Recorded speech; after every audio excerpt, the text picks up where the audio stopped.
সুন্দর একটা বেলকনি গাছ পরিপূর্ণ করার প্রচেষ্টা। তো দেখেন, আমার স্বামী একটা মিষ্টি কুমড়া এনেছিল, সেটার বীজগুলো আম্মু আবার বুনে দিয়েছিল। দেখেন কি সুন্দর গাছ হয়েছে।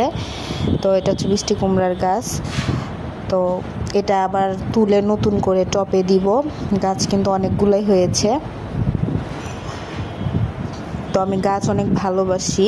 বিভিন্ন ঝামেলার কারণে আমার বেলকনিটা গাছ দিয়ে সাজানো হয়নি, তো ধীরে ধীরে সাজানোর চেষ্টা করতেছি।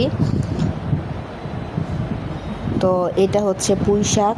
এটা কিন্তু শুধু ডাল, শাক খেয়ে যে ডালগুলো ছিল সেই ডালগুলো বুনে দিয়েছিলাম, তাই দেখুন কি সুন্দর কুশি পাতা বেরিয়েছে।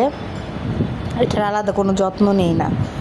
আর এই যে ছোট ছোটোগুলো দেখতেছেন, এগুলো হচ্ছে ক্যাপসিকাম মরিচের বীজের গাছ। এগুলো হচ্ছে আমার ক্যাপসিকাম মরিচ ছিল, সেগুলো হচ্ছে বিচিগুলো রোদে শুকিয়ে তারপরে হচ্ছে এই গাছগুলো বুনেছে। তারপরেও দেখেন কি সুন্দর ছোট ছোট গাছ বেরিয়েছে। তো আর এগুলো হচ্ছে আমার নতুন অতিথি 3 জন। মানে সারাদিন আমার এই বেলকনিটার মধ্যে দৌড়াদৌড়ি করে, আর সারাক্ষণ আমি যদি বা আম্মু যদি না থাকে কিচিরমিচির করে।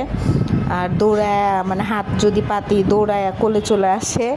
সারাক্ষণ এই বেলকনিটার মধ্যে দৌড়াদৌড়ি করে। রাত হলে আমি ওদের খাঁচায় রাখি।